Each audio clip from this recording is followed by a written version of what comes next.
Bismillahirrahmanirrahim. Assalamualaikum warahmatullahi wabarakatuh. Kelana Yuta Channel mempersembahkan cerita silat serial Gatra Bumi episode yang ke-34. Selamat mendengarkan.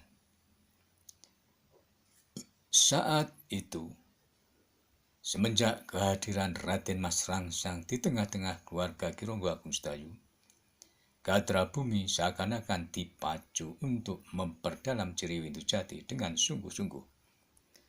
Setelah menyelesaikan pekerjaan rumah yang menjadi tanggung jawabnya, pekerjaan membantu Kiai Jayaraga di sawah atau melaksanakan pekerjaan yang diperintahkan oleh Ki Ronggo Agung Sedayu atau Nyi Sekardra, Gatra Bumi pasti tenggelam dalam sanggar kanuragan atau di sungai yang berbatu-batu. Tempatnya membuat pelitian untuk mencari ikan. Hal tersebut telah memancing Ki Ronggo Agung Sedayu untuk bertanya, "Apa tidak berlebihan tindakanmu itu, Gatra Bumi?" "Tidak, Guru," Ki Ronggo Agung Sedayu. "Buktinya, aku bisa membagi waktu dengan sebaik-baiknya. Semua itu aku lakukan supaya aku tidak malu kalau kalah terlalu jauh dari Raden Mas Jatmiko, Guru." Jawab Gatra Bumi memberi alasan tentang apa yang diperbuatnya. Ki Ronggo Agung Sedayu tersenyum mendengarnya.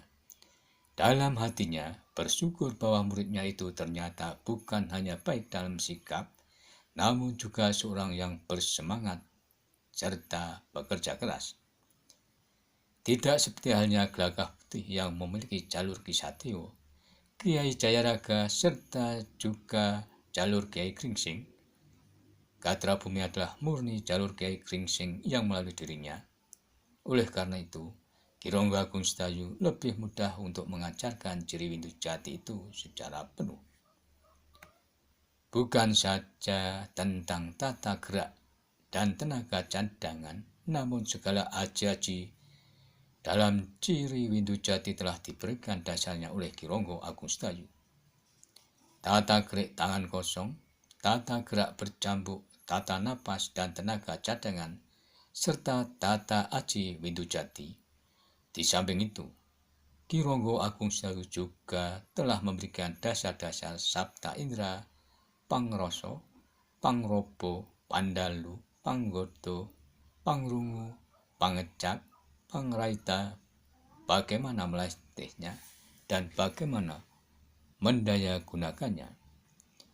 Beruntunglah Gatra Bumi di saat dirinya jenuh dengan menghajar tonggak pohon kelapa yang dijadikan lawan sendirian. Terkadang Kiai Jayaraga bersedia untuk menjadi kawan latih tandingnya.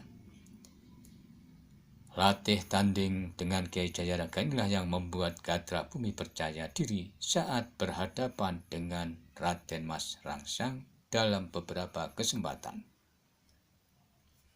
Beberapa kali Raden Mas Rangsang harus berlompatan ketika serangan Gatra Bumi datang membadai, dan beberapa pukulan serta tendangan Gatra Bumi telah membuat Raden Mas Rangsang meringis menahan sakit. Sebagaimana pesan dari Ki Ronggo Agung Sedayu kepada mereka berdua. Kenapa Panembahan Senopati itu sangat sulit sekali untuk dikalahkan oleh lawan-lawannya? Pertama-tama, karena Panembahan Senopati selalu gentur tirakat untuk meramat kemampuannya. Dan kedua, Panembahan Senopati itu selalu berlatih tanding dengan keadaan yang sebenarnya dari sebuah benturan kanuragan. Ciri selo yang dikuasainya tidak begitu tertuju pada keindahan gerak gembangan, namun langsung pada keinti maksud dari benturan yang dilakukan. Sebagaimana juga Gelagah Putih dan Raden Ronggo berlatih pada masa hidupnya. Mereka selalu berlatih seperti dalam keadaan benturan yang sebenarnya.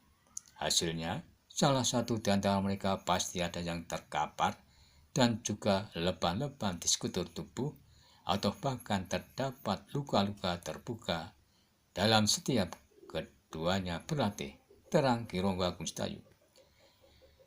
"Maaf, Guru," Apakah Waronggo Samudro dan Paman Gelagah Putih dulu sering membenturkan kekuatan puncak mereka?